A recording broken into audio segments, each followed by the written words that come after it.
आपने जितना कुछ इस राज की बात हर्ष के साथ के एपिसोड में सुना, वो सब कुछ 100% सत्य निकला। मैं एक बात बता दूं आपको, अरविंद केजरीवाल अपना चुनाव हार रहे हैं हर्षवर्धन। हूबहू वही हुआ जो हम लोगों की चर्चा में था। मनीष सिसोदिया अपना चुनाव हार रहे हैं। सेनापति की तलवार टूट जाए, सेनापति को लग जाए तो फिर सेना आमतौर पर हारती है। एक सबक जरूर है इसका, और वो सबक राजनीतिज्ञों के लिए भी है, पत्रकारों के लिए भी है। हवा पानी साफ होगा क्या? यमुना मैया साफ होंगी क्या? गाजीपुर भलसवा का कूड़े का पहाड़ घटेगा क्या? ये सारे सवाल और सब उम्मीद से हैं। कारपेट के नीचे गंदगी छिपाकर अगर आपको लगता है कि आप स्वस्थ रह सकते हैं, तो दिल्ली उसका एक उदाहरण था और अब दिल्ली ने प्रतिकार किया है। जो कुछ हम अरविंद केजरीवाल के बारे में कह रहे थे, जो कुछ हम लगातार हम लोग चर्चा कर रहे थे भाजपा के बारे में, जो कुछ हम लोग कह रहे थे राहुल गांधी के बारे में, वो सब सच हुआ। नमस्कार, मैं हूं हर्षवर्धन त्रिपाठी। नमस्कार, मैं हूं राजकिशोर। राज की बात हर्ष के साथ। हमने कहा था आपसे कि दिल्ली के चुनाव बीत जाएंगे तो समीक्षा करेंगे। तो एक तो ये, आपने जितना कुछ इस राज की बात हर्ष के साथ के एपिसोड में सुना, दिल्ली स्पेशल हो, दिल्ली मास्टर क्लास हो, दिल्ली की कहानी हो, वो सब कुछ 100% सत्य निकला। हूबहू वही हुआ जो हम लोगों की चर्चा में था। अब ये बताइए, कहां खड़ा है दिल्ली के चुनाव? इस पे ही हम लोग यही ब्लॉक करते हैं। देखिए, मैं एक बात बता दूं आपको, अरविंद केजरीवाल अपना चुनाव हार रहे हैं हर्षवर्धन। मनीष सिसोदिया अपना चुनाव हार रहे हैं। अच्छा, जब सेनापति हार रहा हो, सेनापति की तलवार टूट जाए, सेनापति को लग जाए तो फिर सेना आमतौर पर हारती है। बताने के लिए इसलिए क्योंकि जो कुछ हम अरविंद केजरीवाल के बारे में कह रहे थे, जो कुछ हम लगातार हम लोग चर्चा कर रहे थे भाजपा के बारे में, जो कुछ हम लोग कह रहे थे राहुल गांधी के बारे में, वो सब सच हुआ। तो आज तो पूरी बात इसी की होगी, थोड़ी बात इसकी भी करेंगे। मिल्कीपुर में जो एक शानदार जीत योगी आदित्यनाथ ने उपचुनाव में की है, और अंत में जो चर्चा करेंगे वो राज की बात राजकिशोर बताएंगे कि दिल्ली का मुख्यमंत्री कौन बनने वाला है।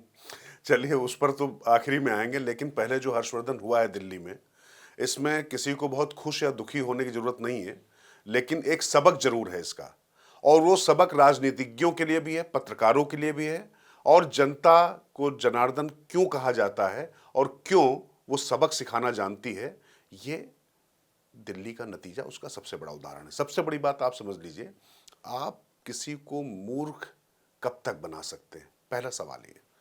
दूसरा सवाल ये कि ये जो झूठ की दुकान आप लगातार जो चलाते चले आ रहे थे, वो क्या जो वास्तविक मुद्दे हैं, क्या उन पर भारी पड़ सकती है?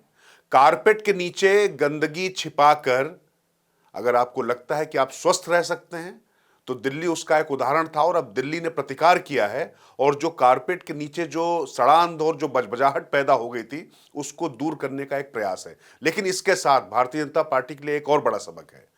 जो वादे और जो इरादे आपने दिखाए हैं, उनको जमीन पर उतारना पड़ेगा, और इसलिए भी उतारना पड़ेगा क्योंकि लंबे समय तक दिल्ली की सांस घुटती रही है, दम घुटता रहा है, पानी जिस तरीके का आता रहा वो रहा है। कल अच्छा मुझे लगा कि प्रधानमंत्री नरेंद्र मोदी ने उन मुद्दों पर बात की हर्षवर्धन, और बात करके यह भी कहा कि यमुना साफ करना आसान नहीं है, लेकिन हमने अगर संकल्प लिया है तो उसको सिद्धि तक पहुंचाएंगे। और नरेंद्र मोदी जो कह रहे हैं, हम लोग पहले भी चर्चा कर चुके हैं हर्षवर्धन और हम इसी शो में, कि साबरमती फ्रंट का हमारे सामने एक उदाहरण है, जहां पानी नहीं था वहां पानी लाकर क्या शानदार काम किया गया। तो पहले तो दिल्ली क्या कितनी बदलेगी, कितनी सुधरेगी, इस नतीजे का सबसे बड़ा मुझे लगता है कि एक जो प्रतिफल आने वाला है वो है। हर्षवर्धन, क्या कहते हैं आप? देखिए, मुझे लगता है कि अगर सबसे पहले ये काम हो गया, प्रधानमंत्री नरेंद्र मोदी ने 3 वर्ष की टाइमलाइन दी है। 3 वर्ष की टाइमलाइन का मतलब हुआ कि आपको 1 वर्ष के भीतर कुछ होता हुआ दिखेगा। चलो, आईटीओ ब्रिज वाली यमुना पर कुछ दिख जाए, चलो आप कहीं दूसरी जगह गुजर रहे हैं तो आपको नाक नहीं दबाना पड़े यमुना के बगल से गुजरते हुए, चलो आप मयूर विहार की तरफ से दिल्ली में प्रवेश कर रहे हैं तो आपको बगल की तरफ कुछ बेहतर होता हुआ दिखे, चलो आप डीएनडी पार कर रहे हैं तो यमुना में आपको झाग गंदगी ऐसी न दिखे कि आपको लगे कि क्या ये नदी है, क्या ये हमारी यमुना मैया है। तो मुझे लगता है कि कम से कम ये काम हम लोग पहले 1 साल में होता हुआ देखेंगे। और अगर ये हो गया, देश की राजधानी है दिल्ली, हम लोग बार बार ये कहते हैं कि लंदन वालों ने अपनी थेम्स नदी को ठीक कर दिया। एक समय में वो इतना गंदा हो गया था कि लगता था कि अब लंदन बर्बाद हो जाएगा, वहां रहने लायक नहीं बचे। यही स्थिति दिल्ली की हुई। बेहतर ये रहा कि भारत सरकार, उसमें नितिन गडकरी के जो मंत्रालय है उसकी भी प्रशंसा करनी चाहिए, नरेंद्र मोदी का जो 14 लेन का एक्सप्रेसवे है उसकी प्रशंसा करनी चाहिए, ईस्टर्न पेरिफेरल और वेस्टर्न पेरिफेरल एक्सप्रेसवे की प्रशंसा करनी चाहिए। लेकिन अब इस सब से आगे हवा पानी साफ होगा क्या, यमुना मैया साफ होंगी क्या, गाजीपुर भलसवा का कूड़े का पहाड़ घटेगा क्या, और दिल्ली के लोगों को ट्रैफिक जाम से और कितनी राहत मिल पाएगी, ये सारे सवाल और सब उम्मीद से हैं। नहीं, उम्मीद इसलिए मुझे लगता है कि सफलता मतलब वो सार्थक इसलिए होगी हर्षवर्धन, क्योंकि मैं फिर कह रहा हूं, लगातार नरेंद्र मोदी और भारतीय जनता पार्टी एक वैचारिक जो आख्यान है वो है, लेकिन डिलीवर कर कर वो यहां तक पहुंचे हैं। चाहे गुजरात की बात हो, अगर मैं महाराष्ट्र की बात करूं तो वहां पर भी देख वहां पर लीजिए, भी किया। और इससे पहले मध्य प्रदेश या छत्तीसगढ़ की तस्वीर बदली है। हो सकता है लोगों की अपेक्षाएं ज्यादा रही हूं, वो कितना कम ज्यादा हुआ उसकी हम मीमांसा कर सकते हैं, लेकिन बर्बादी की तरफ नहीं गया। दिल्ली तो रिवर्स गियर में जा रही थी, तो पहले तो जो रिवर्स गियर में जा चुकी है, जो रसातल की ओर लगातार अरविंद केजरीवाल की अगंभीर, अनियोजित और मैं कहूं कि सुनियोजित साजिश के तहत जो वो अपनी राजनीति में हर चीज की क्रेडिबिलिटी खत्म कर रहे थे, उसकी सबसे ज्यादा कीमत अगर किसी ने चुकाई है हर्षवर्धन, तो दिल्ली और दिल्ली के लोगों ने। देखिए, एक मैं इसमें जोड़ता हूं, आपने चूंकि गुजरात और महाराष्ट्र कहा, गुजरात मॉडल तो हर कोई जानता है, विकास है, विकास के साथ सारी कहानी है, कारोबार है, बहुत पैसे हैं, समृद्धि है, सब कुछ है। महाराष्ट्र और महाराष्ट्र की राजधानी मुंबई, मैं 4 वर्ष मुंबई रहा हूं, 2004 से 8। उस मुंबई में मैं एक बात कहता था कि दिल्ली में जो फ्लाईओवर है वो तेजी से बन जाता है। मैं 2004 से 8 रहा, ये ध्यान रखिएगा, ये अरविंद जी के समय नहीं कह रहा। तो मैं कहता था कि फ्लाईओवर वहां बड़ी तेजी से बन जाता है, जो रेजिडेंशियल कॉम्प्लेक्स है या बिल्डिंग है थोड़ा धीमे धीमे बनती है। बंबई में रेजिडेंशियल कॉम्प्लेक्स सिंह की तरह उग आता था, और फ्लाईओवर बनना हो तो बनता ही नहीं था। कोस्टल रोड का प्रोजेक्ट हो, ट्रांस हार्बर लिंक हो, अंडरपास हो, जो कुछ था वो कुछ नहीं हुआ। देवेंद्र फडणवीस के 5 वर्ष के कार्यकाल में सब में जैसे पंख लग गए, और मुंबई जो लग रहा था कि दम घुट रहा है, वो सांस लेने लगी, क्योंकि वहां भी बहुत पॉपुलेशन है, बहुत मुश्किल है, वो तो एक ही तरफ से रास्ता जाके समंदर में खत्म हो जाता है। दिल्ली के साथ तो एक चारों तरफ उसके पास रास्ते हैं। तो एक वो बड़ा उदाहरण है। फिर आप उत्तर प्रदेश को देखें, जिस तरह से एक्सप्रेसवे का जाल हो, जिस तरह से दूसरी जो बुनियादी सुविधाएं हो। उत्तर प्रदेश में मैं रोकूंगा आपको, उत्तर प्रदेश में तो मैं चाहूंगा कि सिर्फ आप प्रयागराज का उदाहरण दे दें। हाँ, और मुझे लगता है कि इसके अलावा उत्तर प्रदेश में कोई उदाहरण देने की आवश्यकता ही नहीं है। अभी आपने अच्छा कहा। तो उसी की अगर सिर्फ बात कर ले तो 11 महीने में पूरा शहर बन जाता है। 11 महीने में शहर के सारे डॉट के पुल खत्म हो जाते हैं, अच्छे वाले रेलवे लाइन के नीचे पुल बन जाते हैं। 11 महीने में सारे चौराहे बड़े हो जाते हैं। ये मैं 2019 के कुंभ की बात कर रहा हूं। 11 महीने में 3.5 किलोमीटर की एक शानदार सड़क बन जाती है, जो दारागंज बख्शी बांध से सीधे संगम ले जाती है। और इस बार के जो 11 महीने थे, उसमें शहर में नई रिंग रोड मिल गई, जिसको गंगा पथ के नाम से जानते हैं। अभी वहां की कैबिनेट ने 2 और नए पुल का ऐलान कर दिया है। तो एक तरह से कहें कि वो बहुत शानदार तरीके से डेवलपमेंट की पॉलिटिक्स बीजेपी करती है, वो यहां हम होते देखना चाहेंगे। 41 करोड़ से अधिक लोग नहा चुके, गंगा का प्रवाह बेहतर है, सब पानी साफ है, भीड़ बड़े हो रही है, ट्रैफिक जाम शहर में भले है, लेकिन गंगा में कोई प्रवाह में दिक्कत नहीं हुई है। तो अगर गंगा इतनी साफ हो सकती हैं, तो मां गंगा की तरह यमुना मैया भी साफ हो सकती है। इसलिए भी हम लोग भरोसा कर रहे हैं। हाँ, और मैं कहूं कि जैसे प्रयाग की बात अभी हर्षवर्धन ने की, तो मैं प्रधानमंत्री के संसदीय क्षेत्र काशी, जहां पर मेरा थोड़ा प्रवास रहा है और बहुत ज्यादा वहां से रिश्ता रहा, और मेरा जो शहर जो है जन्म स्थान है वो कानपुर, तो 2 जगह की बात मैं भी करना चाहूंगा। ये उदाहरण इसलिए बता रहा हूं क्योंकि दोनों नदियों के साथ जुड़े हुए हैं, और नदियां नहीं, हमारे लिए तो खैर जीवनदायिनी पूजनी गंगा मां है, लेकिन उसके साथ में काशी कॉरिडोर के साथ साथ जो बनारस की गलियों की जो गंदगी थी, जो सड़ान थी, वो कैसे सिमटी है, निपटी है, ये आप लोग सब लोग ज़्यादातर लोग देख चुके होंगे। अगर नहीं गए हैं तो आपने कम से कम बहुत कुछ सोशल मीडिया में देखा होगा, टेलीविजन में देखा होगा। एक वानगी ये है। दूसरा, कानपुर में सीसामो नाला, अब मालूम है ये सिर्फ देश की बात नहीं थी, पूरी दुनिया से लोग आते थे और कहते थे कि इसका निदान नहीं हो सकता। मतलब दुर्भाग्य से तुलना ऐसे करनी पड़ती थी जैसे संगम आप जाइए प्रयागराज में, तो गंगा यमुना जब जहां पर मिलती है तो बीच में एक लकीर दिखाई पड़ती है जहां पर संगम हो रहा होता है, हरा और सफेद पानी दिखाई पड़ता है। लेकिन वैसा ही थोड़ा घृणित किस्म का संगम वहां पर होता था। जैसे यहाँ पर आपने यमुना के साथ जो अपराध किया था, वैसा अपराध वहां पर था। सीसामो नाले से वो पूरा जो मतलब क्या कहें, जितना शिष्ट होता था वो सारा वहां पर जब मिलता था तो हर्षवर्धन वो देख के छाती फटती थी। बिल्कुल। और मुझे याद है कि तमाम मंत्री, तमाम लोग जाते रहे। सरसैया घाट है जहां पर वो गिरता जाके कुछ नहीं होता था। प्रधानमंत्री नरेंद्र मोदी ने वादा किया और जब गए कानपुर में उसको बंद करवाया। उसका नुकसान ये हुआ कि अचानक जितने वीआईपी वहां पर रहते थे, ब्यूरोक्रेट्स, उनके घर के सीवर बजबजाने लग गए क्योंकि नाला एकदम से बंद हो गया। प्लानिंग थी नहीं, क्योंकि ये देखिए जो सरकारें जो प्लानिंग करती हैं वो सिर्फ जो है ऊपर से रंग रोगन करती हैं, इसीलिए थोड़ा समय लगता है इन चीजों को साफ करने में। फिर इसके बाद लेकिन इसका निदान हुआ हर्षवर्धन, इसलिए हम उम्मीद कर सकते हैं कि यमुना है यहाँ पर 22 किलोमीटर लगभग दिल्ली में, और क्या 22 किलोमीटर की यमुना को जितना गंदा यहाँ पर किया जाता है, क्या उसको पहले तो सिर्फ उतना गंदा ना होने दें। और मैं फिर कह रहा हूं कि जो केंद्र सरकार की पेशकश थी और राज्य सरकार को जितना अनुदान करना था उतना भी हो जाता तो 50 से 60% तो तुरंत यमुना जी में फर्क दिखाई पड़ने लगता है हर्षवर्धन। और मुझे लगता है कि ये करने में अब समस्या नहीं होगी, और आगे की प्लानिंग तो बात की है, और मुझे लगता है कि समय आपने थोड़ा सा देना पड़ेगा, लेकिन सवाल पूछते रहना पड़ेगा। और हम ये कहते हैं, प्रधानमंत्री नरेंद्र मोदी ने चूंकि जब कहा है कि हम दिल्ली खुद देखेंगे, तो मुझे तो पूरा भरोसा है कि साबरमती फ्रंट बनने में थोड़ा समय जरूर लगे। और ये भाजपा के लिए ये साख का विश्वसनीयता का प्रश्न है। ये सिर्फ इतना भर नहीं है कि आपने एक प्रोजेक्ट ये दिया। मैं फिर कह रहा हूं, फ्रीबीज पॉलिटिक्स से आप जितनी जल्दी बाहर निकल सकें, अभी तो आपको देना ही पड़ेगा, 8 मार्च को 2500 डालना ही पड़ेगा, वो आपने कहा है, वादा प्रधानमंत्री करें। लेकिन आप फ्रीबीज पॉलिटिक्स से निकलकर जो लार्जर इंटरेस्ट है दिल्ली का, देश की राजधानी है भाई, दुनिया से लोग आते हैं यार, राजनयिक आते हैं, सब आते हैं, उनको लगे कि हाँ दिल्ली है। और अब जरा रुकते हैं राजकिशोर, यहां बात अब ये करें, बर्बाद कैसे किया इस आदमी ने। बिल्कुल, इस आदमी ने 2 साइज ढीली शर्ट, गंदा मफलर, फ्लोटर पहनकर जो राजपथ पर, अब कर्तव्य पथ हो गया है, राजपथ पर गणतंत्र दिवस की परेड में जाता है। जो आदमी दिल्ली में कोविड से जब जनता त्राही त्राही कर रही थी, उस वक्त इनका शानदार आलीशान घर बन रहा होता है, जो देश के किसी भी 5 और 7 सितारा होटल की फ्लोरिंग से बेहतर, फ्लोरिंग कर्टेन रिमोट से चलते हैं। आप कल्पना कर सकते हैं इसकी? कौन, मतलब कोई मुख्यमंत्री नहीं होगा, आप तो मुझसे ज्यादा मुख्यमंत्रियों के यहां गए हुए, मैं भी कुछ मुख्यमंत्रियों के घर में गया हूं, प्रधानमंत्री का घर हो, कोई भी इसके आगे टिकता नहीं। और मेरी तो समझ में नहीं आता, ये तो वही कर सकता है जो कुंठित हो कि आज हमको अवसर मिलेगा। जैसे हमारे यहाँ एक अवधि में कहते हैं कि भैया हाहा है, मतलब दरिद्र होता है, जिसको वो देखने में तो वैसे दिखता है, लेकिन पता चला कि खाने को मिल गया तो इतना खाता है कि अगले दिन उसका पेट छूट जाए। अरविंद केजरीवाल ने सुविधा भोग में अय्याशी की हद तक जाकर जो कुछ किया, उसका परिणाम है।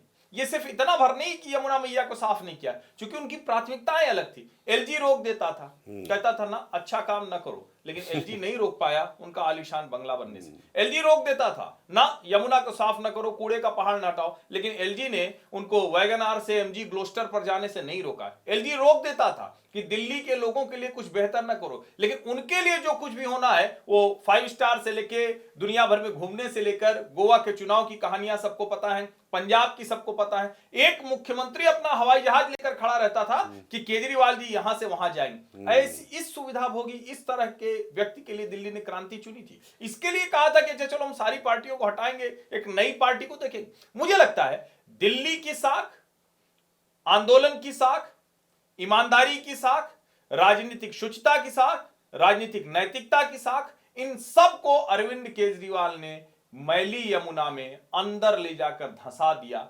डुबो दिया। एक तरह से कहें कि वो सब दम घुटकर मर गए। ये जितने शब्द होते हैं, ये अरविंद केजरीवाल की राजनीति और उसका यह परिणाम है। लेकिन फिर मैं आपसे दूसरा वाला सवाल करूं, 43% पर अभी भी आम आदमी पार्टी खड़ी है। फ्रीबीज पॉलिटिक्स तो जिंदा है, तो कौन लोग हैं ये? नहीं, 43% पर जो पॉलिटिक्स खड़ी है, इस पे थोड़ा सा आता हूं, लेकिन जो बात आपने कही थी उसमें थोड़ा सा मैं कुछ चीजें जोड़ना चाहूंगा। जिस फ्लोटर और शर्ट का नंबर की जो बात कर रहे थे ना, कि साइज से 2 नंबर बड़ी शर्ट पहनने के अलावा अरविंद केजरीवाल ने जो भी वादे किए थे और जो भी नैतिकता के मानदंड स्थापित किए थे, जो भी बातें कही थी, सब कुछ बदल दिया। सिर्फ नहीं बदला तो शर्ट का साइज, उन्होंने जो सादगी और इसका पूरा सारी चीजें बता दी। लेकिन इस पे एक जरा बात देखिए, सबसे खतरनाक जो तथ्य है, इसके बाद हर संस्था से विश्वास उठवा देने वाली जो ये साजिश थी, ये सिर्फ अरविंद केजरीवाल का, मतलब शिगुफा अकेले नहीं कह सकते। इसके साथ में कौन से तत्व जुड़े थे, कौन सी ताकतें जुड़ी हुई थी, उस पर भी हम लोग लगातार चर्चा करते रहे हर्षवर्धन। ये बहुत देखने वाली बात है। और हर संस्थान की, हर संस्था को लगातार इन्होंने मलिन करने की कोशिश की। और यमुना की जहां तक बात कर रहे हैं तो केंद्र से पैसा आने के बाद भी इन्होंने नहीं किया। 7,000 करोड़ 7,000 करोड़ रुपए, और उसके बाद एसटीपी खैर इस पे बहुत चर्चा हो चुकी। लेकिन मैं जो एक बात कहना चाहता हूं, अरविंद केजरीवाल ने जो सबसे बड़ा अपराध किया है जिसकी कोई क्षमा नहीं है, और ये की है तमाम करोड़ों लोगों की, करोड़ों भारतवासियों की उम्मीदों की हत्या। जो तमाम एक आशा उठी थी कि आम आदमी वाकई राजनीति चला सकता है, वो संचालन कर सकता है, तो इस शख्स ने उसको धूल दूसरित कर दिया और यमुना क्या मतलब पता नहीं किस गंदे नाले में उसको पूरी तरीके से तिरोहित कर दिया। अब जो आपने कहा जो 43% वोट वाली बात कही हर्षवर्धन, इस पर एक बात आप मानकर चलिए, एक बड़ा नैरेटिव चल रहा है कि बहुत ज्यादा अंतर नहीं है बीजेपी और इनके बीच में। तो ये जो नकारात्मक वोटिंग का जो पैटर्न है ना, कि भारतीय जनता पार्टी को हराने के लिए जो 13% जो मुस्लिम है वो एकमुश्त वोट जो करता है, थोड़ा सा इस तथ्य को ध्यान रखिएगा आप। जो अंतर बढ़ता है यहां पर तमाम प्रत्याशियों के बीच का, वो भी याद रखिएगा। अगर इसका इंपैक्ट आप देखेंगे तो 2 या 3% नहीं होता, वो 5% से ज्यादा का अंतर हो जाता, क्योंकि आप कुछ सीटों पर सिर्फ भारतीय जनता पार्टी को हराने के लिए वोट करते हैं। और जो आपने कहा कि ये लोग कौन है, ये लोग वो लोग हैं जिनको ये लगातार गुमराह करते रहे, बताते रहे कि भैया ये आ जाएंगे नरेंद्र मोदी तो इसके बाद आपको ये सब चीजें मिलना बंद हो जाएंगी। और एक और मैं बहुत गंभीर बात कहने जा रहा हूं, मैं मतलब किसी जाति विशेष पर मैं टिप्पणी नहीं करता हूं, लेकिन दिल्ली जैसी जगह पर जहां पर कहा जाता है कि जाति और धार्मिक गोलबंदी नहीं होती, मुझे इससे बड़ा झूठ कोई लगता नहीं है। मैं सच बताऊं आपसे, इसलिए नहीं लगता है क्योंकि धार्मिक गोलबंदी तो होती है। मतलब भारतीय जनता पार्टी के पक्ष में हिंदू गोलबंदी होती हो ना होती हो, लेकिन मुसलमानों की गोलबंदी होती है, ये सत्य है। इसी तरीके से वैश्य समुदाय ने भी बहुत टैक्टिकल वोटिंग की हर्षवर्धन, और जब मैं आंकड़े देख रहा था और तमाम जगह जब बात हो रही थी, तो जहां पर भारतीय जनता पार्टी का वैश्य कम्युनिटी का सदस्य था उसके साथ तो गई वो कम्युनिटी, लेकिन बाकी उनके लिए वैश्य अरविंद केजरीवाल दिखाई पड़ रहे थे। तो ये जो चीजें हैं थोड़ा सा मुझे लगता है कि इस पढ़े लिखे शहर में देखने वाली बात है। और लेकिन जो एक पढ़ा लिखा वर्ग था वो फिर भी उतना नहीं निकला हर्षवर्धन। नहीं, लेकिन इसमें एक और जो भाजपा के लिए चिंता की बात है कि बिहारी मतदाता, पूर्वांचली मतदाता जिसको कहते हैं, उसमें जो बिहार का वर्ग है वो कौन सा, जैसे ये मेरे लिए पहेली थी, अभी अब मैं देख रहा हूं तो उसमें वो वाला वर्ग जो थोड़ा सा लोअर क्लास है, क्योंकि हमारे आपके जो परिचित में जो ज्यादातर है उस तरह से वो शायद झुग्गी झोपड़ी बस्तियों में हम लोग उस तरह से नहीं जाते हैं। तो एक वर्ग जो ऊपर है वो तो भाजपा के साथ आया, लेकिन जो नीचे वाला वर्ग था जो बिहार का है वो अभी भी अरविंद केजरीवाल के साथ है, और इसीलिए उन विधानसभाओं में उनके प्रत्याशी भी जो जीते हैं, जो उनको बढ़त मिली है, वो एक वजह है। जैसे बुराड़ी की बात कर रहे हैं, बुराड़ी संजीव झा की अगर बात करें तो यहां पर एक बस फर्क यह आया जा रहा है हर्षवर्धन, आम आदमी पार्टी के कुछ प्रत्याशी वाकई अच्छे थे, अच्छे इस लिहाज से थे कि जैसे संजीव झा की मैं बात करूं, मैं किसी व्यक्तिगत उस पर नहीं कर रहा हूं, जाना पहचाना चेहरा, वो लगातार लोगों के बीच में काम करते रहे। भारतीय जनता पार्टी के सामने जो संकट था कि नरेंद्र मोदी ने जब अपनी साख दांव पे लगा दी और ये कह दिया कि मैं देखूंगा दिल्ली को, तो बहुतायत में लोग शिफ्ट हुए। लेकिन जो स्थानीय जो था, जिसकी आप बात कर रहे हैं, लोअर वर्ग की जो बात कर रहे हैं, जो मजदूरी करता है, जो ऑटो चलाता है, जो श्रमिक है, उसके लिए वो व्यक्ति जो वहां पर हर समय उपलब्ध रहता था, मौजूद रहता था, तो उसके साथ में वो गए वहां पर। वरना आप सोचिए, सौरभ भारद्वाज की सीट जो सबसे सेफ सीट मानी जा रही थी, माना जा रहा था कि कोई हार जाए सौरभ भारद्वाज नहीं हारेगा, वो इसलिए हारे क्योंकि वहां पर जिस तरीके का मतदाता वर्ग था उसने नरेंद्र मोदी की बात सुन ली। लेकिन जहां पर भारतीय जनता पार्टी के स्थानीय नेतृत्व की जरूरत थी, और मैं बार बार यही कहता हूं कि भारतीय जनता पार्टी का दिल्ली का स्थानीय नेतृत्व, ये चुनाव भले जीत गए हों लेकिन उसकी अक्षमता, अकर्मण्यता, उस पर हम पहले भी सवाल करते रहे। और ये जो आप देख रहे हैं ना, जो नीचे के वोटरों में जो आप नहीं अपना पेनिट्रेशन कर पाए, उनके बीच में नहीं जा पाए, तो एक दो अपवादों को अगर आप छोड़ दीजिए तो उस जगह पर भारतीय जनता पार्टी के स्थानीय लोग फेल हुए। नहीं, ठीक बात है, ये हम लोग चर्चा भी करते रहे, लेकिन थोड़ा सा तो क्रेडिट भी दे दीजिए। मतलब वीरेंद्र सचदेवा प्रदेश अध्यक्ष रहे, उनके साथ जो 7 के 7 सांसद वो लगातार लड़ते दिखते रहे, जो पार्टी के प्रत्याशी हैं वो मजबूती से लड़ते दिखते रहे, और जो अमित शाह ने 1.5 से 2 वर्ष अब आपने नाम लिया है, दरअसल बाकी जो आपने बताया ना, ये तो सब राणा की पुतली फ्री नहीं, ये चेतक भी नहीं था, दिक्कत ये थी, तब तक मुड़ जाते थे। मैं कहता हूं नहीं, उनके पास वो कुछ कर भी नहीं सकते थे, ये अमित शाह को क्रेडिट देना पड़ेगा। बिल्कुल, 1.5-2 साल पहले जो रणनीति बनाई थी अमित शाह ने, वो बहुत साफ साफ लागू होती थी। लेकिन मैं ये कहूंगा उसके बावजूद जो यूनाइटेड फेस दिखा है भारतीय जनता पार्टी का, ये हमेशा दिखना चाहिए। वरना सांसद अपने रास्ते रहते थे, दिल्ली यूनिट अपने रास्ते रहती थी, दिल्ली के नेता अपने रास्ते रहते थे। अब मैं आपको 2-3 चीजें आज राज की बात हर्ष के साथ में याद दिलाने के लिए कह रहा हूं, और ये आप सुनिएगा भी। एक तो ये जो अरविंद केजरीवाल ने अभी स्वीकार करते हुए हार जो कहा है, उनका चेहरा देखिए और उनके पीछे का बैकग्राउंड देखिए। ये अभी पीछे आप देखेंगे तो आपको समझ में आएगा। कुछ तस्वीरें अब इसको आप देख लीजिए। अब दूसरा आपको याद दिलाता हूं, सुनीता केजरीवाल को देखिए। सुनीता केजरीवाल, आंख बंद करो, अरविंद केजरीवाल नहीं मिलेंगे, उनकी आत्मा मिलेगी। ये भी अपने आप में जादू टोना टाइप था, काला जादू क्या था, भगवान जाने क्या था, ये याद कीजिए। अब तीसरा आपको याद दिला, तो ये इसलिए याद दिलाना जरूरी है कि अरविंद केजरीवाल की सारी राजनीति इन 3 वीडियोस में, इन 3 चित्रों में, चलचित्रों में है। तीसरा आपको याद दिलाता हूं, उसमें 2 हैं। आर्टिफिशियल इंटेलिजेंस से इंडिया गेट पर डॉक्टर भीमराव अंबेडकर वो अरविंद केजरीवाल को आशीर्वाद दे रहे थे। और दूसरा वीडियो आया, दे थप्पड़ आर्टिफिशियल इंटेलिजेंस से वही बाबा साहब मार रहे थे। अब ये तीनों आप देखें तो मैं उसको समझाता हूं। एक तो ये कि बाबा साहब ने तो तुरंत दे दिया, समय नहीं लगाया, हो गया। सुनीता केजरीवाल जो आंख बंद करा रही थी, तो उनके पीछे कौन कौन लोग थे? तब अरविंद केजरीवाल, उनकी कुर्सी के पीछे हुआ करते थे डॉक्टर भीमराव अंबेडकर और भगत सिंह। ये जो चुनाव हारने के बाद अरविंद केजरीवाल वाला वीडियो है, उसको देखिए, सपाट बैकग्राउंड है। यानी अरविंद केजरीवाल ने भगत सिंह और डॉक्टर भीमराव अंबेडकर का भी सिर्फ और सिर्फ राजनीति के लिए दुरुपयोग किया। इतना बेईमान नेता, अरे कुछ दिन तो टिक जाते, अभी तो चुनाव हारे ही हारे थे। तब लगता है कि बाबा साहब ने जो आर्टिफिशियल इंटेलिजेंस वाला था, ठीक ही किया था, दे थप्पड़ मार दिया था। नहीं तो ये तीनों याद कराना जरूरी था। हाँ नहीं, और बाबा साहब अम्बेडकर ने जो थप्पड़ मारे थे, उसके बाद उन्हीं थप्पड़ों को जनता ने अपना लिया ना। बिल्कुल, जनता ने भी दे थप्पड़ जिस तरीके से बाहर किया है। लेकिन ये एक बात बिल्कुल समझ लीजिए, जो शुरुआत में भी कही जा रही थी कि आप लगातार एक बार काट की हांडी चढ़ती, बार बार नहीं चढ़ सकती है। और अरविंद केजरीवाल ने जो गलतियां की थी, और गलतियां क्या की थी, वो तो सायास थी। हाँ, वो उनकी प्रवृत्ति प्रकृति थी। लेकिन मुझे लगता है कि अब हिसाब किताब का वक्त आ गया है। नहीं, हिसाब किताब का बिल्कुल वक्त आया है, क्योंकि और हमें लगता है कि यही डर है जो उनसे कहलवा रहा है कि अब स्वीकार करें। लेकिन भैया, यमुना में जहर मिलाने का आरोप, अफवाह, झूठ, इसका पाप। इतना ही नहीं, इसके बाद ये जो 16 जो विधायक हैं, 15 करोड़ का पाप, 15 करोड़ का पाप, इस पे तो कार्रवाई होनी चाहिए। नहीं, कार्रवाई इसलिए भी होगी क्योंकि इस पे आप एक बात ध्यान रखिए, पहले आर्थिक अपराध के तहत उनके खिलाफ FIR हुई। और देखिए, एक बात ध्यान रखिएगा, अरविंद केजरीवाल का, मैं बार बार कह रहा हूं कि अरविंद केजरीवाल का शनि की महादशा शुरू हो चुकी है। शनिवार को रिजल्ट आया था, एक एक्स्ट्रा ढैया लगी दिल्ली में 7.5 की, वो लेकिन खत्म हो गई 10 साल में। अरविंद केजरीवाल की शनि की महादशा और तिहाड़ योग इसलिए चालू हो गया क्योंकि इसमें कोई भारतीय जनता पार्टी या सरकार को कुछ नहीं करना है। ये ध्यान रखिए कि वो अंतरिम जमानत पर बाहर आए हुए हैं। बिल्कुल। और ईडी ने पहले ही इजाजत दे दी, मतलब होम मिनिस्ट्री ने इजाजत दे दी है। और अब लगातार चूंकि MP MLA जो कोर्ट बनी है, उसमें एक नियत समय सीमा के तहत आपको फैसला सुनाना होता है। तो अब वो प्रक्रिया तेज होगी।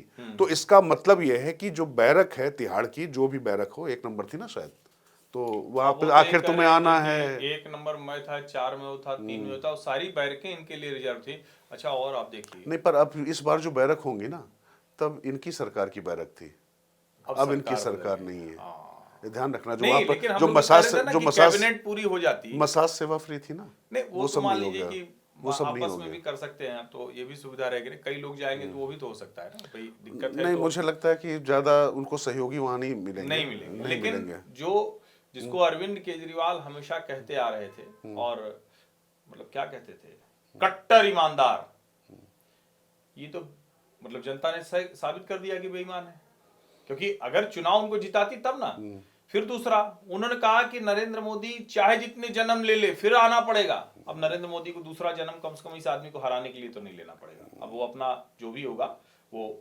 फिर शिक्षा मॉडल, हार गए मनीष सिसोदिया, हार गए अवध ओझा। अच्छा, हम लोग पहले भी कह रहे थे 2 सीट मनीष सिसोदिया ने खराब की, और हम बता रहे थे लगातार आपको कि ये जब अरविंद केजरीवाल कहने लगे फोन करना डिप्टी CM की कॉन्स्टिट्यूंसी है, तो भैया कहां तो आम आदमी पार्टी थी, अब खास बना रहे हो, वो हो गया। सत्येंद्र जैन, स्वास्थ्य मॉडल, वो भी हार गए। यानी कट्टर ईमानदारी, जनता ने नकार दिया, यानी बेईमान हो। शिक्षा मॉडल फर्जी निकला, कोई शिक्षा मॉडल नहीं था। स्वास्थ्य मॉडल फर्जी निकला। और तो और वो जो सौरभ भारद्वाज इंजीनियर बताए जाते हैं, EVM वाले, गत्ते के ईवीएम वाला, गत्ते के ईवीएम में 2 EVM बटन वाले। दबाते थे और कहते थे कि देखिए इस पे बटाया उस पे चला। अरे भैया जब तुमको गत्ते से बनाना है, अरे वो ईवीएम और इस ईवीएम में फर्क है। नहीं तो उन्होंने वो वही भी नहीं उसने पूरी तरह से फ्लॉप हो गया। अरे जो अरविंद केजरीवाल की राजनीति थी वैसा ईवीएम बना के लाए थे वो। फर्जीवाल ऐसे ना थोड़ी नाम उनको दिया गया था। नहीं इसीलिए जो है ना कि चुन चुन के हमने चुने हैं हीरे, तो ये सारे हीरे थे अरविंद जी के। अच्छा अब इस पे थोड़ा सीरियस बात नहीं हर्षवर्धन। सीरियस बाद में करिए, पहले ये बताइए हमको, चूंकि आप असली बात छोड़ देते हैं, आप उसको पता नहीं क्यों आपकी कुछ सहानुभूति तो नहीं। ये आतिशी काहे को नाच रही थी? मतलब नृत्य करना अच्छा लगता, हम मैं सब वही नृत्य बता करें, जीत जाए तो हमको भी खुशी होगी, हम भी नाचेंगे। बताता हूँ लेकिन मैं। जब पार्टी इस तरह से हार गई हो उसके बाद भी तो आप ये बताइए आप उसको छोड़ दे रहे हैं? नहीं पता बिल्कुल नहीं छोड़ रहा हूं, मैं तो उस पर आने ही वाला था और मैं यही कह रहा था एक गंभीर बात है, इसको आप समझिए। दो चीजें आप बहुत ध्यान से देखिए।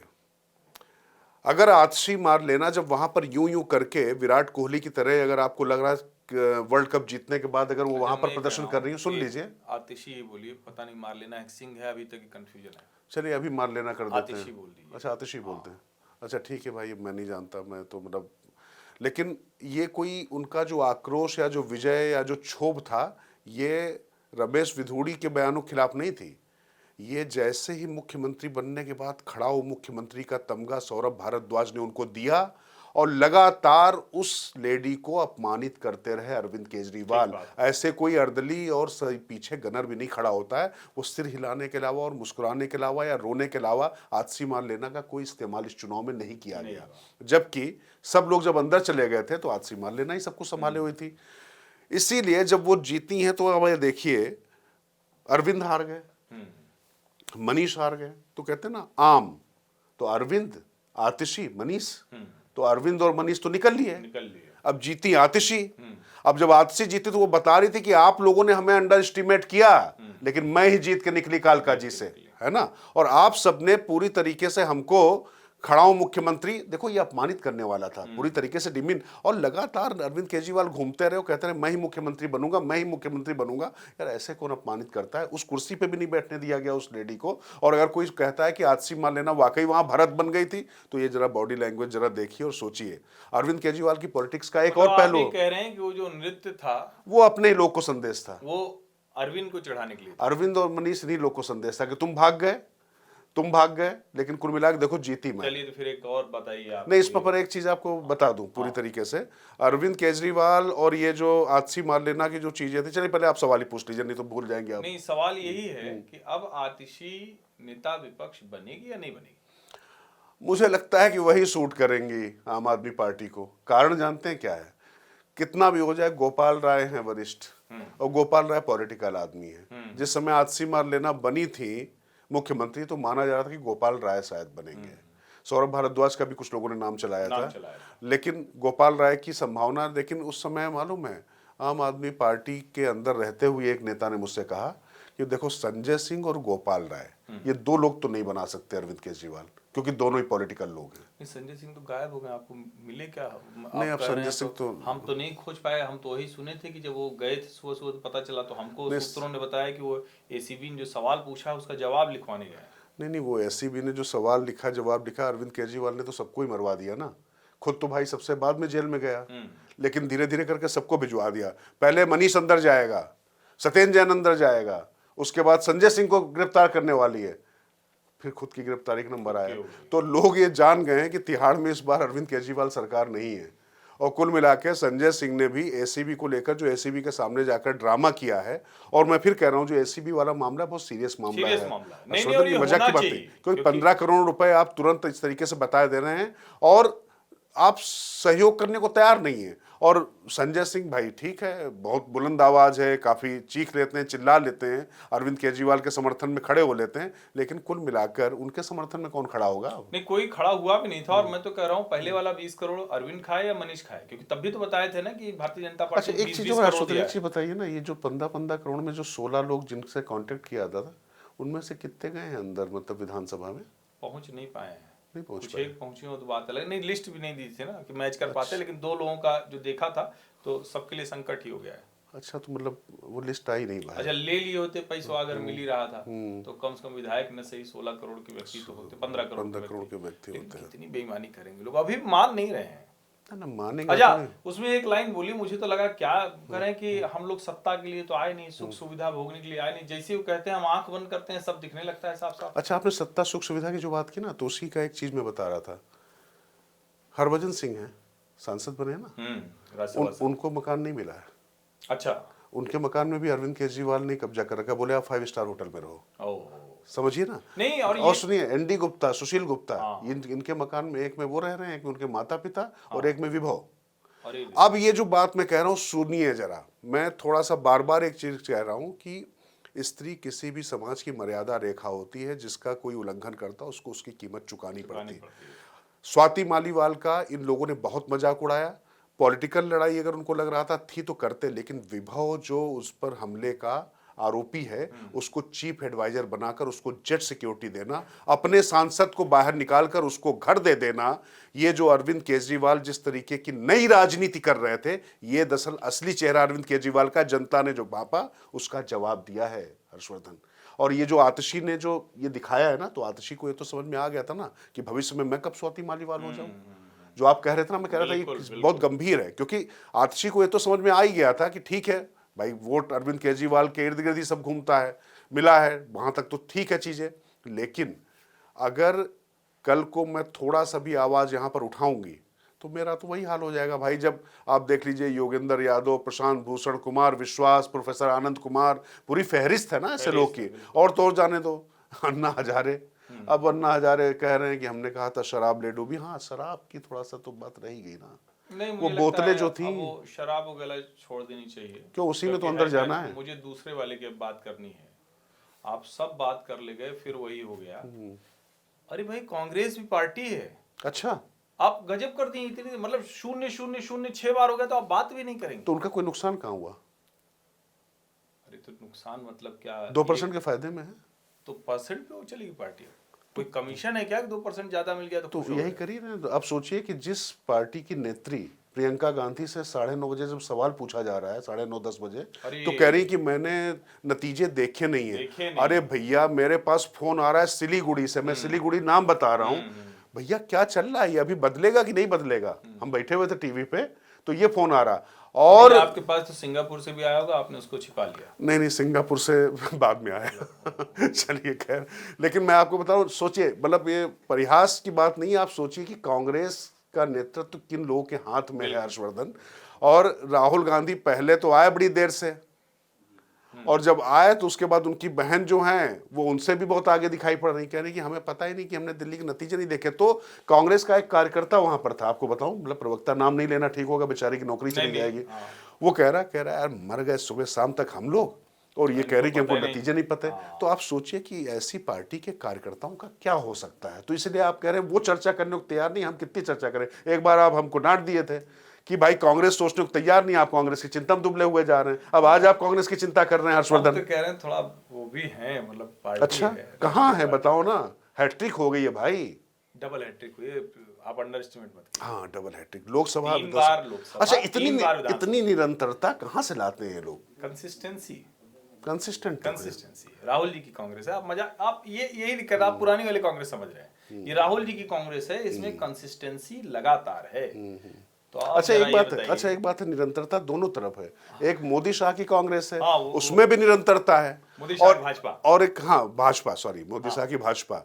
और राहुल गांधी, और मतलब प्रियंका तो नहीं, राहुल गांधी की कांग्रेस है, उसमें भी और ज्यादा निरंतरता है। दोनों अपनी अपनी निरंतरता पे हैं। लेकिन अब एक निरंतरता और है, और वो है उत्तर प्रदेश में योगी आदित्यनाथ की निरंतरता। 7 जीती थी 9 में, और मैंने कहा था कि 10 में 8 जीत गए तो 80-20 हो जाएगा। 80-20 हो गया। मिल्कीपुर शानदार तरीके से चुनाव जीत गए, वो भी 70,000 वोटों से। 70,000। अच्छा, जानते हैं हर्षवर्धन क्या हुआ कि मिल्कीपुर पे कल जब चर्चा हो रही थी, 61,000 कुछ वोटों से। हाँ, मतलब जो कल चर्चा हो रही थी, तो मुझे लोगों ने ऐसे ही कहा, होता कि यहाँ से लोग बैठे हुए लोगों ने जानते क्या कहा? बोले वहां पर तो जीत ही नहीं सकते योगी आदित्यनाथ। क्यों? अच्छा सुनिए, वहां पर पासी वोट इतना है। अच्छा, मैंने उनको कहा, मैंने कहा जरा एक आंकड़ा जरा थमिए, गदाधारी भी आपको बताता हूँ, जरा एक आंकड़ा सुन लीजिए। वहां पर 55,000 पासी हैं, 60,000 ब्राह्मण ब्राह्मण है ना। है। और तथ्य ये है कि परिसीमन जब वो रिजर्व हुई, आरक्षण हुई, उसके पहले वहां यादव और ब्राह्मण ही जीतते जीतते थे। या थे। ब्राह्मण जीतता था या मित्रसेन यादव मित्रसेन जीतते यादव थे। जीतते तो थे। यादव ब्राह्मण की कॉन्स्टिट्यूंसी थी, उसका जब सुरक्षित हो गई तब वहां से पासवान जीतने लगे। लेकिन राम का अपमान, राम के नाम का अपमान, राम की आस्था का अपमान, राम की भूमि का अपमान, राम के मंदिर का अपमान, राम की प्राण प्रतिष्ठा का अपमान और उस पर अट्टहास, एक अट्टहास कश्मीरी पंडितों पर किया था तो अरविंद केजरीवाल का वो हाल हुआ। दूसरा अट्टहास राम मंदिर पर इस तरह से हुआ था, अयोध्या नरेश बन गए थे अवधेश प्रसाद, उनके साथ ये हुआ। मुझे लगता है इसी को प्राकृतिक न्याय कहते हैं, ये जो होता हुआ दिखाया। नहीं, आप एक चीज समझिए ना, अवधेश को अखिलेश यादव और राहुल गांधी बिल्कुल ब्रांड बना के घूम रहे थे। संसद में कैसे करके घूम रहे थे, कोई दिक्कत नहीं, करिए। अवधेश एमपी जीत कर आए, बड़ी जीत थी उस समय, अगर लोकसभा के लिए आ सके बड़ी जीत थी, वो क्रेडिट उनको जाना चाहिए। लेकिन आप कर क्या रहे थे, आप चिढ़ा रहे थे बिल्कुल। और आप अपमानित कर रहे थे। और उसके बाद जब आप पर खुद पड़ी तो उसके बाद आप हनुमान जी को याद कर रहे हैं, हनुमान चालीसा पढ़ रहे हैं, हनुमान गढ़ी जा रहे हैं। अरे भैया, हनुमान जी को तो नहीं आती हनुमान जी को तो सिर्फ जय हनुमान जय हनुमान कर रहे थे। कोई हिंदू नहीं होगा जो हनुमान चालीसा ना वो शुरू करता है तो जय हनुमान ज्ञान गुण सागर पढ़ जाएगा पूरा, वो कुछ नहीं आता उनको। तो ये भी दिखता है कि जो चुनावी हिंदू कहा जाता है ये ऐसे लोग बनते हैं, वो तो उसका परिणाम है। हाँ, वही मैं कह रहा हूँ कि अच्छा, हनुमान जी को ये तो समझ लेते, जहां राम नहीं वहां पर हनुमान हो ही नहीं सकते। आप बिना राम के हनुमान की अगर परिकल्पना कर रहे हैं तो फिर ये तो आप कितनी, फिर तो वो मरीच और मतलब रावण वाला ही प्रसंग हो जाएगा। तो कुल मिला के जो चुनावी हिंदू वाली बात है इसको देखिए। अच्छा, खास बात है ये सब चीजें ऐसे समय में हो रही हैं जब इस समय हिंदुत्व को लेकर सबसे ज्यादा चर्चा हो रही है। मैं उभार जैसे शब्द को नहीं मानता, हिंदुत्व तो है ही, लेकिन इस समय चर्चा हो रही है और बच्चा बच्चा जान रहा है, जागृत अवस्था है। तो ऐसी अवस्था में इन नेताओं को सोचो कितना सोए पड़े हैं, अंदर कितना कलुष है, कितनी म्लानी है। आप ये तो सोचिए किस तरीके का इनका कैरेक्टर है, और उसके बाद वो सोचते हैं कि हनुमान जी का नाम लेकर उभर जाएंगे। लेकिन राम जी को तो जो करना, और देखिए मैं फिर कह रहा हूं कि वहां पर मतलब काल नेमि जिम रावण राहो हम लोग पढ़े हैं ना, तो इस तरीके से जो है काल नेमि भी अगर गलत मनसा से अगर आप वो कर रहे हैं तो वो आपको सफल नहीं होता है। नहीं, हमने अरविंद के लिए लिखा कि कर्म गति टारे ना ही टरी, तो ये उनके लिए भी है, अवधेश प्रसाद के लिए भी। लेकिन अब आखिर में जो मैंने आपसे शुरू में कहा था, अब आपको बताना पड़ेगा। अब राजकिशोर बताएंगे कि दिल्ली का मुख्यमंत्री कौन होगा। नहीं, देखिए, दिल्ली का मुख्यमंत्री एक इस डिस्क्लेमर के साथ में, एक तो मतलब स्वयं नरेंद्र मोदी, और अगर उनसे पहले या उनके बाद में कोई, मतलब पहले अगर कोई जानता है तो स्वयं साक्षात ब्रह्मा जी जानते हैं। ये बात बिल्कुल क्लियर बता दूं, क्योंकि नरेंद्र मोदी के बाद अगर आपको लगता है कि हाँ, दिल्ली की जहां तक बात है, दिल्ली की विजय का जो पूरा जो सूत्रधार, जो उसकी जो पटकथा लिखी गई है, उसके नायक अगर कोई हैं तो गृह मंत्री अमित शाह हैं। उन्होंने 1.5-2 साल से जिस तरीके से बिसात बिछाई हर्षवर्धन, हम सब लोग जानते हैं। और जो आप एकजुटता की बात करें तो बनेंगे नहीं, मैं वही कह रहा हूँ, मुख्यमंत्री पे आइए। हाँ, मैं उसी पे आ रहा हूँ। तो आप थोड़ा सा माहौल बनाने देंगे, नहीं बनाने देंगे, राज की बात ऐसे बता देंगे। हर्ष तो तभी होगा ना जब थोड़ा माहौल बनाएंगे। खैर, मैं ये कह रहा था कि यहाँ पर ऐसा लगता है कि वैसे तो देखिए अमित शाह और नरेंद्र मोदी दोनों लोग एक ही उस पर रहते हैं, लेकिन फाइनल वर्ड हमेशा नरेंद्र मोदी का रहता है। नरेंद्र मोदी अभी जा रहे हैं विदेश यात्रा पर, आपको पता ही है। तो वहां से लौट के आने के लिए, हाँ, जय पांडा ने जो है मतलब जो कहा है कि 10 दिन का समय लगेगा, इसीलिए 10 दिन के समय की बात कही गई है। वैसे जो मुझे लगता है कि इस पे जो फैसला करना होगा वो फैसला करेंगे अमित शाह, जिस पर पूरी तरीके से मुहर लगाएंगे नरेंद्र मोदी, जितना मुझे समझ में आता है। पर इस लिहाज से अगर मैं देखूं तो अभी तक नई दिल्ली का ही उम्मीदवार मुख्यमंत्री बनता रहा है। अच्छा, इसके पक्ष में क्या है और विपक्ष की भी बातें मैं आपको बताता हूं। तो ज्यादा संभावना मुझे लगती है कि प्रवेश साहिब सिंह वर्मा बन सकते हैं। कारण यह है कि शीला दीक्षित को हराकर अरविंद केजरीवाल भी वहां में थे, और अरविंद केजरीवाल को हराना छोटा काम नहीं था। प्रवेश वर्मा ने ये क्रेडिट जो ड्यू है वो देना पड़ेगा। वहां पर जाके हमारे जैसे लोग को लग रहा था कि भाई तमाम पढ़े लिखे लोगों के बीच में प्रवेश साहिब सिंह वर्मा उनको लाना। और फिर एक बात और देखिए कि दिल्ली का जो हरियाणा से जुड़ा हुआ इलाका, जो गांव है, जो जाटों के वोट भी पूरी तरीके से भारतीय जनता पार्टी के साथ एकमुश्त आए हैं, वो साफ साफ दिखाई पड़ रहे हैं। तो ऐसी स्थिति में प्रवेश साहिब सिंह वर्मा का पक्ष ज्यादा प्रबल होता दिखाई पड़ता है। और अमित शाह ने जब उनको टिकट नहीं दिया था लोकसभा का, तो उसके बाद कुछ उनकी बड़ी भूमिका मानी जा रही थी कि शायद होगी, और नई दिल्ली जब उनको दिया गया तो इस हिसाब से प्रवेश साहिब सिंह वर्मा का विकल्प बनता है। यूं भी समझें कि दिल्ली में एक जाट मुख्यमंत्री देकर elected and selected by BJP Jat leader एक हो जाएगा। दूसरा, वो सीधे हेड ऑन लेकर अरविंद केजरीवाल को हराते हैं। तीसरा, अमित शाह की गुड बुक में है। चौथा, नौजवान है, अभी उनके पास बहुत समय है। पार्टी के कैडर हैं, घर से उनका एक तो तरह से कहें कि संगठन से ही पूरा देखते हुए बड़े हुए हैं, तो उसमें कोई दिक्कत नहीं। हरियाणा, राजस्थान का कुछ हिस्सा, पश्चिमी उत्तर प्रदेश और दिल्ली, ये पूरा का पूरा जो जाट सेंटिमेंट दे रहा है वो दे सकते हैं, और जाट गुजर वोटिंग एक साथ होती है। अब उसके बाद दूसरा नाम, एक जो कहते हैं ना, जिन नामों पर है वो थोड़ी चर्चा करते हैं, दूसरा नाम होता है विजेंद्र गुप्ता। नहीं, इसमें बस एक चीज मैं थोड़ा सा जोड़ दूं, जाट गुजर जो आपने कहा, दरअसल दिल्ली में थोड़ा सा ये जाट के मुख्यमंत्री बनने में यही एक दिक्कत होती है। प्रवेश साहिब सिंह वर्मा के बनते ही यहाँ पर एक बात ध्यान देना पड़ेगा, क्योंकि जाट और गुजर प्रॉक्सिमिटी मतलब पास पास ही रहते हैं, तो उनकी सियासी अदावत बहुत चलती है। इसको गैंगवार मत मानिए, एक जो वर्चस्व की लड़ाई होती है ना, ऐसे पूर्वांचल में एक समय ब्राह्मण ठाकुर की यूपी में चलती थी, तो दिल्ली में अगर आप देखेंगे तो यहाँ पर जो जाट और गुजर के बीच में एक सियासी वर्चस्व की लड़ाई होती है हर्षवर्धन, और वहां पर राजस्थान के गुजर भी बहुत हैं, चूंकि जाट आरक्षण और जो तमाम जो मामला था उस वजह से उनके बीच में, तो ये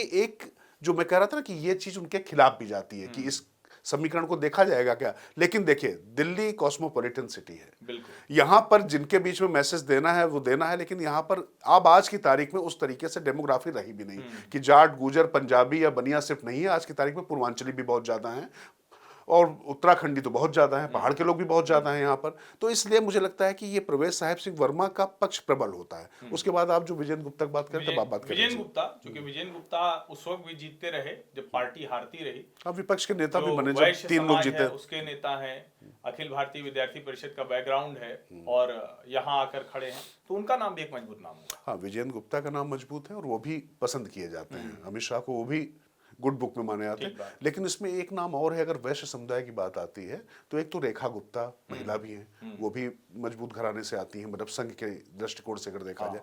और एक नाम है जितेंद्र महाजन। जितेंद्र महाजन भी अखिल भारतीय विद्यार्थी परिषद के बैकग्राउंड से आते हैं। 2020 में भी वो चुनाव जीते थे और संघ संगठन से भारतीय जनता पार्टी में हो, तो एक वो नाम भी हो सकता है। और एक तरह से कहे जिसको हम कहते हैं ना कि वैश्य समाज के, तो ये जो आपने नाम कहे, तीनों नाम हो सकते हैं। एक नाम और मैं जोड़ता हूं, क्योंकि पंजाबी कम्युनिटी ने भी जमकर वोट किया है, जहां जो सीटें रही हैं खूब अच्छे से जीते हैं। आशीष सूद जो भाजपा के प्रदेश महामंत्री रहे और जो जीते हैं, उनका भी एक मजबूत नाम। आशीष सूद, मैं आपको एक बात बताऊं, तमाम जो नेता है ना, मैं अभी जब आपसे बात कर रहा था, जैसे मैं संजीव झा का नाम आम आदमी पार्टी से ले रहा था, आशीष सूद अक्रॉस द पार्टी लाइन, मतलब मैंने तमाम दूसरी कॉन्स्टिट्यूंसी में भी सुना कि यार बड़ा डिसेंट नेता है और सबके लिए खड़ा रहता है वो बंदा। अच्छा, आप ये मत समझ लीजिएगा ना मेरी संजीव झा से कोई मित्रता है ना आशीष सूद से। बतौर पत्रकार जो मैं दिल्ली में घूमा हूं, मेरे मोबाइल नंबर पे इनके नंबर तक नहीं है, लेकिन जो उनके बारे में परसेप्शन है, धारणा है कि ये लोग सबके साथ खड़े होते हैं, पब्लिक के बीच में रहते हैं। तो आशीष सूद बड़ा नाम है, लेकिन मुझे बस एक ही चीज लग रही है हर्षवर्धन, दिल्ली से चूंकि हर्ष मल्होत्रा को केंद्र में ला चुके हैं, मंत्री बना चुके हैं, तो मुझे पंजाबी समुदाय से कोई जाएगा, मुझे थोड़ा सा अभी उसमें शक लगता है। मतलब सिर्फ ये एक कारण लगता है। हाँ, सिख एक अगर हम बात करें तो सिख में हमारे पास अगर देखें तो 3 नाम आ सकते हैं, सिरसा, लवली और आपके ये जिन्होंने जंगपुरा से हराया है मनीष सिसोदिया को, हाँ, मारवा। लेकिन अब इसमें समस्या यह है कि तीनों ही सिख एक अकाली दल से आया है, तीनों आउटसाइडर हैं। और ये एक समस्या है। इनको खारिज करता हूं, बिल्कुल, इसीलिए मैंने ये पार्टी की इस जीत को आगे नहीं ले जा पाएंगे, पीछे ही ले जाएंगे। और मेरा मानना है कि दिल्ली जनसंघ के समय से, चूंकि भारतीय जनता पार्टी जनसंघ संघ का बड़ा केंद्र है, तो यहाँ होगा। अब एक आखिरी पूर्वांचली, मैं पूर्वांचल का सांसद हूं, मोदी जी कह गए पूर्वांचलियों का वोट है, बिहार में चुनाव भी है, तो क्या वो भी कोई एक संभावना हो सकती है क्या? बिल्कुल हो सकती है। अच्छा, मैं सच बताऊं, मेरे दिमाग में तो यह था, अगर दुष्यंत गौतम जीत गए होते तो मैं मान के चल रहा था कि मैं 90% पे उनको रखता, 10% में सबको रखता, क्योंकि एक दलित मुख्यमंत्री देना। लेकिन अब दुष्यंत गौतम जीत गया, चाहे हरियाणा से भी हैं वो, और मतलब जीत गए। लेकिन हाँ, पूर्वांचल वाला जो आपने कहा है, मुझे लगता है कि पूर्वांचल एक अच्छा दांव हो सकता है, लेकिन मनोज तिवारी यहाँ पर बड़ा चेहरा पूर्वांचल के हैं।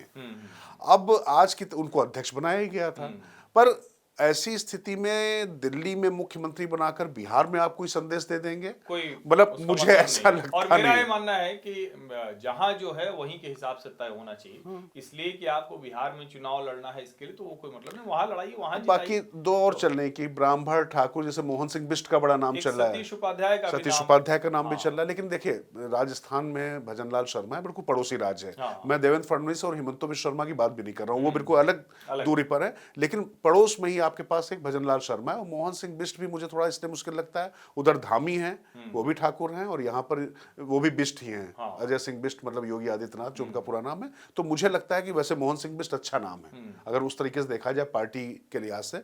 लेकिन सब घूम फिर के ये सिर्फ कल्पना है, और इस राइडर के साथ ही मैंने शुरू किया था कि जानते हैं या मोदी जी, या फिर मैंने जो आपको कहा था चलिए, ब्रह्मा जो जी। संभावनाएं थी हम लोगों ने चर्चा की, राजनीति कहाँ जाएगी वो चर्चा की। भाजपा के लिए चुनौतियां बहुत हैं, बहुत सी उम्मीद है। अरविंद केजरीवाल को नए सिरे से अपनी साख वापस लाना पड़ेगा, इसमें क्योंकि एक जब बस है, माइनस में चले गए। वो तो वापस आने की गुंजाइश नहीं है। इसलिए नहीं है, सॉरी मतलब बीच में रोक रहा हूं आपको, लेकिन इसलिए नहीं है क्योंकि बिना वैचारिक धरातल की पार्टी जिसने सत्ता से सत्ता पाई हो, एक आंदोलन से सत्ता में, कि उसको अरे बस सत्ता चलिए, फिर बनाते एक रहे। और और पंजाब की बात कर कर ही लेते लेते हैं। हैं पंजाब कि में पंजाब और एमसीडी क्या बचेगा। देखिए, एमसीडी में तो मेयर भाजपा का आएगा, इसमें कोई इफ एंड बट मत मानकर चलिए। और जो वो कह रहे थे ना कि हमारा कोई आदमी टूटा नहीं, तो बस एक आपको घटनाक्रम बता देता हूं। 2013 में जब इनके 28 जीते थे, भारतीय जनता पार्टी को मात्र 4 लोगों की जरूरत थी। उस समय 14 लोग, मैं नाम के साथ आपको बता सकता हूं, हर्षवर्धन, वो अपने आप टूट के जाने को तैयार थे। तो इस 22 में कितने लोग अभी से संपर्क बचेंगे। साधना नहीं साधना शुरू कर दी है, मैं बता रहा हूं आपको हर्षवर्धन। साधना शुरू कर दी है। रात को 3:30 बजे ही, मतलब सवेरे सवेरे, किसी भारतीय जनता पार्टी के बड़े नेता को जगाने की कोशिश की गई।